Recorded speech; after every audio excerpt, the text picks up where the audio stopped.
Do you know that feeling? Like you're suffocating inside while smiling on the outside. Like there are so many things stuck in your throat that you can barely swallow your breakfast before yet another day of pretending everything's fine. 3, 2, 1. It was another Monday.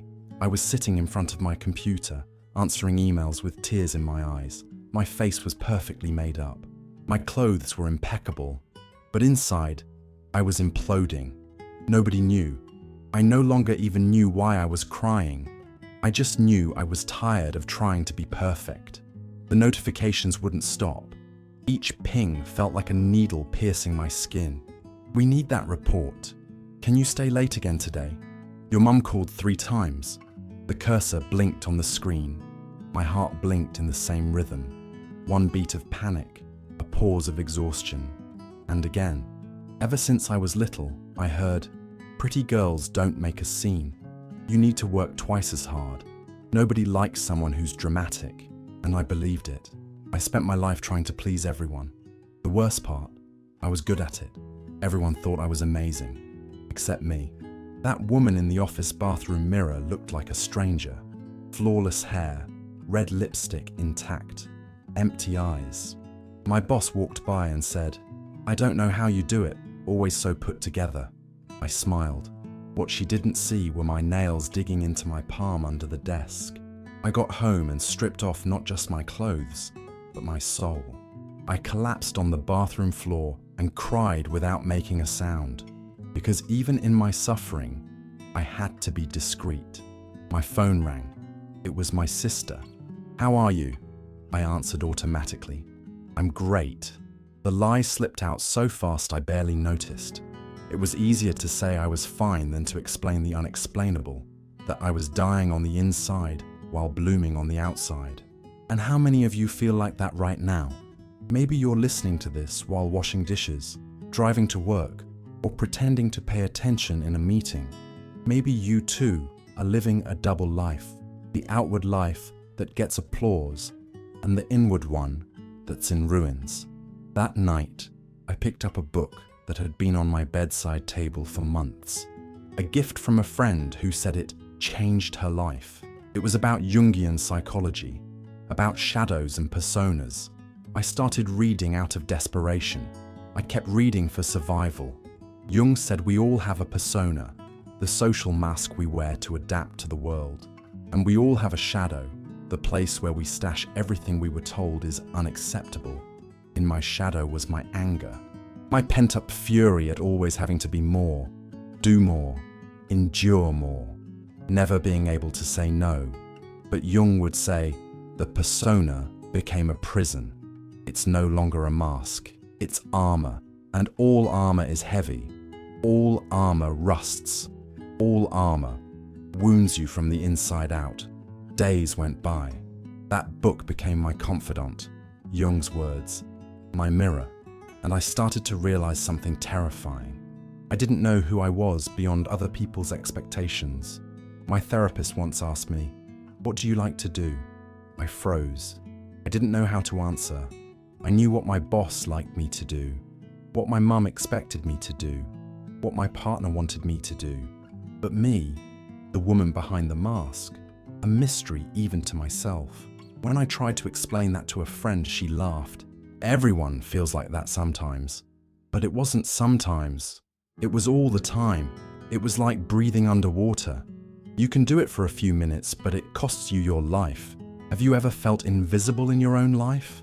Like you're just a supporting character, while everyone else is the main character with more important needs? Tell us in the comments. Sometimes, we only see our own prison when we see someone else describing the same bars. In my 3rd week of barely sleeping, my body started saying what my mouth couldn't. Migraines that knocked me out. Exhaustion that no amount of coffee could fix. Anxiety attacks that felt like heart attacks. When she started breaking down, it wasn't weakness. It was my soul gasping for air.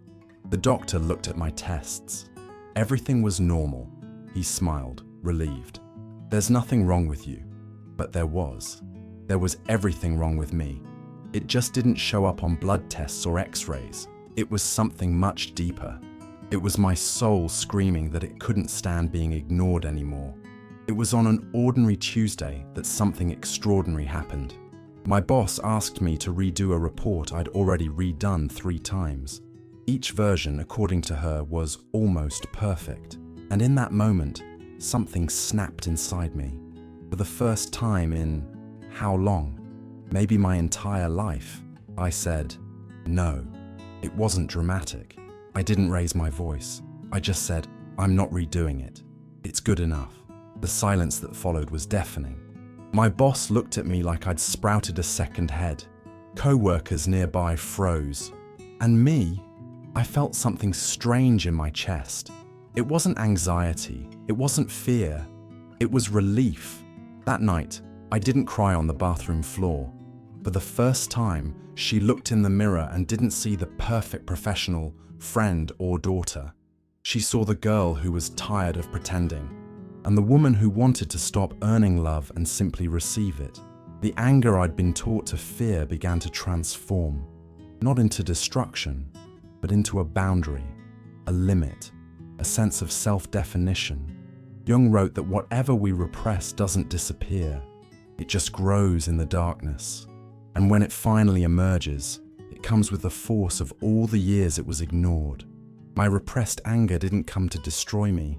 It came to rebuild me, to show me where I ended and where others' expectations began. I started making small changes, saying no when I meant no, expressing dissatisfaction when something bothered me, crying when I needed to cry, without hiding in the bathroom. And something surprising happened. People didn't abandon me. The world didn't end. My boss didn't fire me. My mum didn't cut me off. In fact, some relationships even improved, because now I was truly present, whole, not just the polished, agreeable version of myself. She started taking off the masks one by one. She cried tears she'd never cried before. And she understood. I don't need to be perfect. I just need to be whole. That's when I realized the paradox. The same emotion I thought would destroy me, anger, was exactly what set me free. By recognizing my anger, by bringing it out of the shadows and into the light, it stopped being an uncontrollable monster. It became fuel, clarity, direction. Jung would call this shadow integration. I call it finally breathing. All that productivity I tried to fake when I was pretending to be okay. It arrived once I stopped pretending, because pretending takes energy. Repressing takes energy. Keeping up masks takes so much energy that you have almost nothing left for actually creating, producing, living. A colleague asked how I was managing to deliver more projects while appearing to work fewer hours. The answer was simple, yet too complex to explain in the hallway. I stopped using energy pretending to be someone I'm not. The emotion that destroys you can be the same one that sets you free. That phrase stuck with me, like a mantra, like a promise. It wasn't an overnight transformation. It was, and still is, a process. Some days, the mask tries to slip back on, the automatic smile, the I'm fine when I'm not, the need to please at the expense of my own well-being. But now I recognize the signs, the tightness in my chest, the tension in my jaw, the disproportionate fatigue compared to my physical effort. They're alerts, my body saying, you're losing yourself again. Can you tell when you're wearing masks that no longer fit? What physical signs do you have when you're repressing who you really are? Share with us, because sometimes we only notice our patterns when we see them reflected in others. One night, I dreamed I was in a house with endless rooms. In each room, there was a different version of me. The perfect daughter, the exemplary employee, the always available friend, the woman who never says no. In the last room, I found only a mirror. And in the mirror, a woman I barely recognized. She wasn't smiling automatically. She didn't have dark circles under her eyes from exhaustion. There was an intensity in her gaze that scared me. It was me, without filters, without masks, without armor. I woke up crying, not from sadness, but from recognition, from longing for someone I had never let myself be. Me, Shadow integration isn't about becoming your anger, your sadness, or your fear. It's about acknowledging that these parts exist and have value. They have messages, they have a purpose. Your anger might be showing you where your boundaries have been crossed. Your sadness might be asking you to honor a loss. Your fear might be pointing to something you truly value. When we stop fighting these emotions, when we stop shoving them into the shadow, something miraculous happens. They stop controlling us. Today, I'm more productive than ever. Not because I work more hours or try harder, but because I work in alignment with myself. Because I'm not spending energy pretending. Because all my emotions, every last one, work for me, not against me. Jung said, "What you deny subdues you. What you accept transforms you." She embraced the exhausted woman inside her, and finally, she breathed. A few weeks after my no, my boss called me in for a talk. I was sure I was getting fired. Instead, she offered me a promotion. "You've changed," she said. "You're more present, more clear, more decisive." I smiled. Not the automatic smile from before, a real smile. "I'm more myself," I answered. And that's the greatest irony. The more I allow myself to be who I really am, with all my imperfections and so-called difficult emotions, the more positively people respond. Not to a pleasant mask, but to an authentic presence. The productivity we chase so desperately doesn't come from techniques, apps, or methods. It comes from integration, from wholeness, from bringing all parts of ourselves into the light, including the ones we were taught to hide. You might be wondering how this actually works in practice. How to turn that anger into productivity without destroying everything around you. How to feel without drowning. How to be vulnerable without feeling weak. The first step is to recognize what's in your shadow. Which emotion were you taught to fear? Which part of your personality were you conditioned to hide? For me, it was anger. For you, it might be ambition, sensuality, competitiveness, the need for rest, sadness. The second step is to remember that emotions are messengers. They're not enemies. They're part of your internal guidance system. When you feel anger, something important to you was violated. When you feel fear, something you value is at risk. When you feel sadness, something precious was lost. The third step is gradual expression. It's not about exploding after years of holding it in. It's about starting to name what you feel. Taking small steps toward authenticity. Learning how to say, "This isn't working for me." The world won't end. The people who truly matter will stay. And you'll discover a secret that productive, fulfilled women have already learned. The energy we use to be someone we're not is exactly the energy we need to be extraordinary at being who we are. There are days I still see that old version of myself in the mirror. Empty eyes, automatic smile. She still shows up when I'm tired, when I'm afraid, when I forget that my emotions are allies, not enemies. On those days, I try to be kind to myself. I remember that this woman protected me for a long time. She was the best strategy I had to survive in a world that wanted me small, silent, convenient. But I'm no longer just trying to survive. I want to live, to flourish, to create, to produce not from fear or obligation, but from alignment, from integration, from wholeness. What about you? What might be possible in your life if you stopped wasting so much energy hiding parts of yourself? What might be possible if the energy you use to keep your masks in place were redirected toward creating, building, and transforming? Let yourself imagine. Let yourself dream of that integrated version of you. The version that doesn't fear her own anger, her own ambition, her own power. The version that knows her difficult emotions aren't the problem. They're the path. There are countless ways to start this journey. You might try therapy. You might start journaling. You might create a safe space, alone or with trusted people, to express what you've been repressing. You might ask yourself several times a day, what am I really feeling right now? What matters is that you start. you take the first step toward integration, toward wholeness, toward a productivity that doesn't drain you but nourishes you. And know that you're not alone.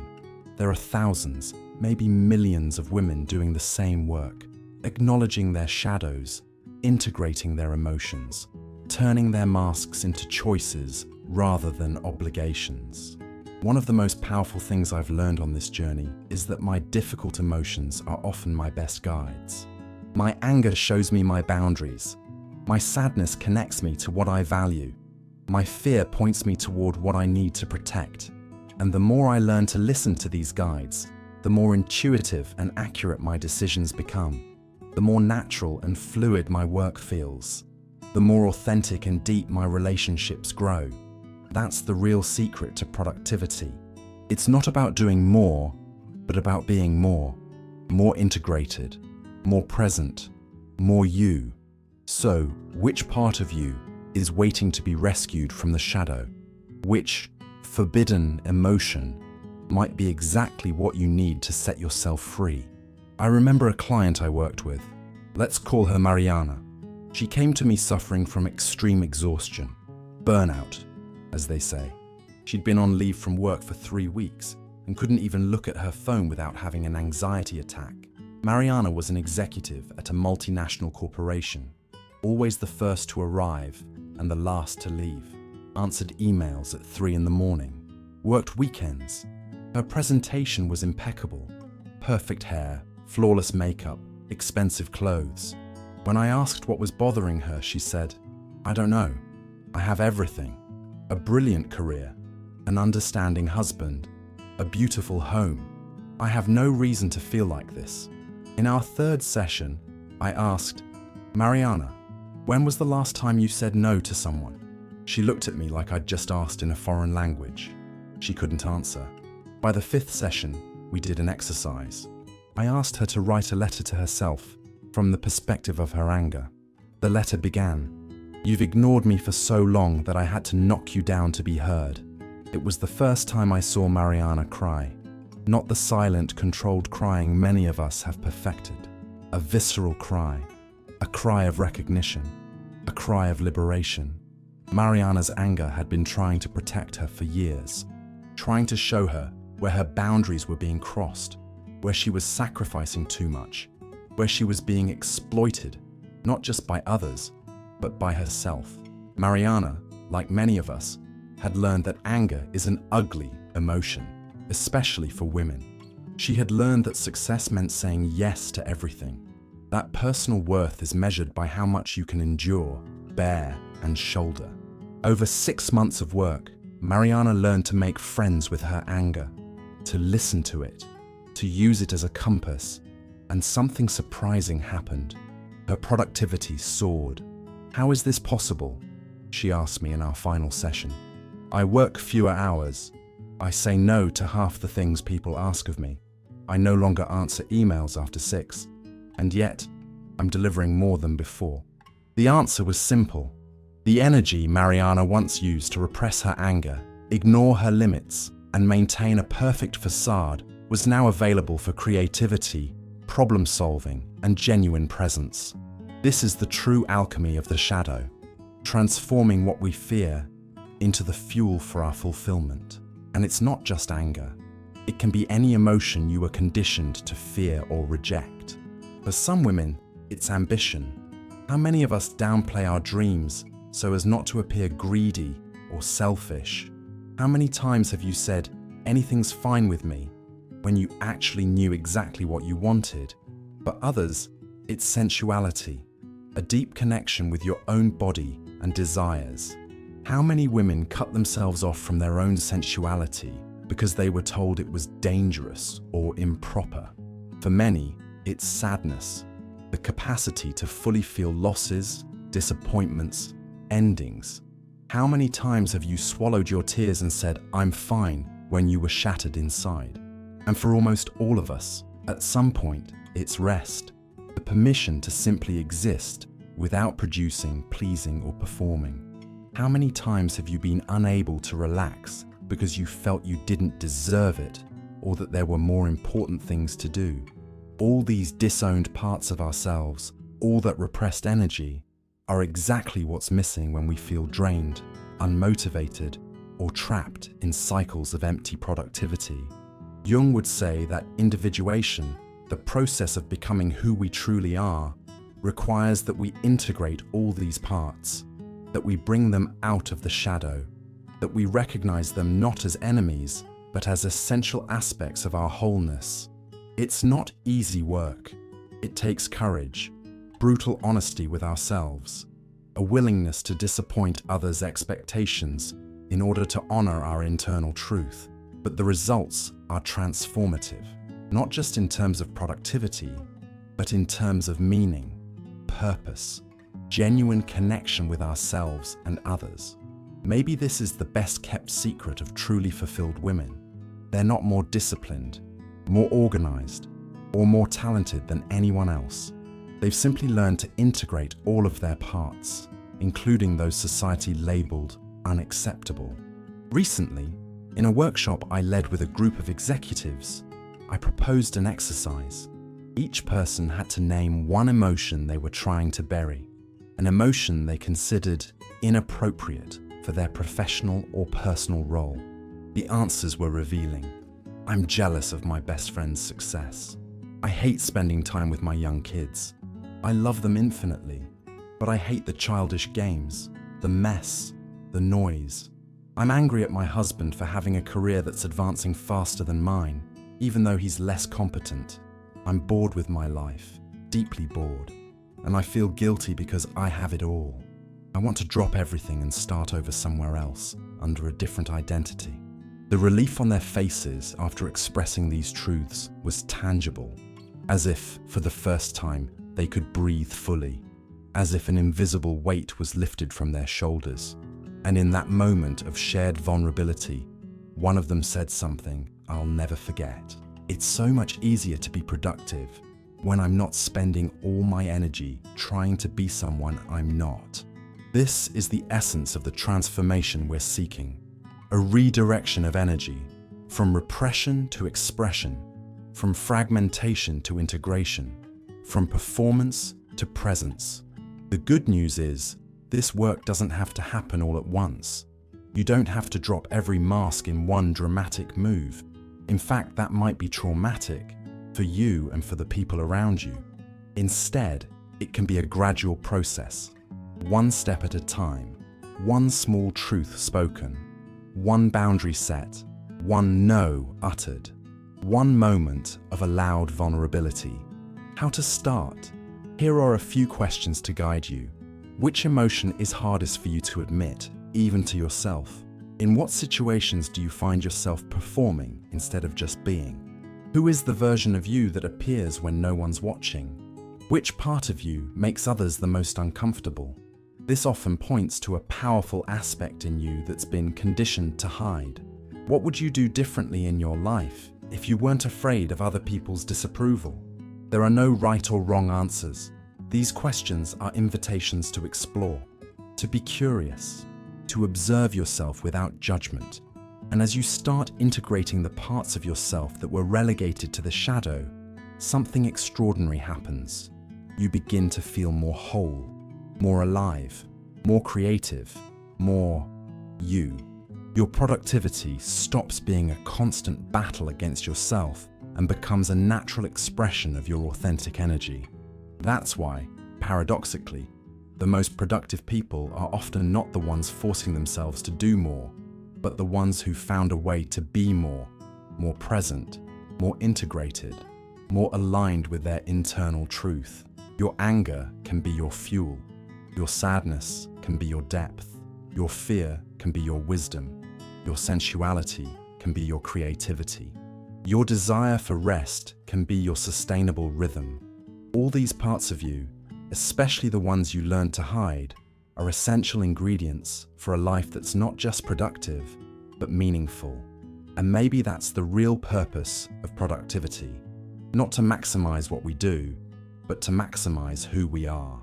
Not simply to produce more, but to express more fully our unique essence in the world. In a system that constantly tries to fragment us, telling us, This part of you is acceptable, but this one isn't. The most revolutionary act we can undertake is reintegration, reclaiming all our parts, returning to wholeness. Jung called it individuation, the process of becoming an indivisible, integrated individual, and he believed this was the most important work any human being could do. It's not work that ends. It's an ongoing journey, a daily commitment to authenticity, especially when it's uncomfortable. There are days when I still catch myself putting on a mask, times when I still repress my anger, my sadness, my fear, moments when I still perform instead of just being. But now I notice, I pay attention, and I have the choice to do it differently, to remember that my internal integrity is more valuable than any external approval, that my energy is too precious to waste on maintaining a facade. And that's what I wish for you too. Awareness, choice, gradual liberation of every part of you that's been silenced, repressed, or hidden. Because when these parts finally emerge from the shadows, they don't come to destroy you, they come to complete you. They don't lessen your productivity, they infuse it with purpose, meaning, and sustainability. The emotion that destroys you can be the same one that sets you free. What's holding you back might be exactly what propels you forward. What you fear most might be precisely what you need. Here's your invitation. Come home, to yourself, to all your parts, to your whole truth. And when you do that, even if it's timidly, even if it's gradual, you'll discover a power within you that you never realized you had.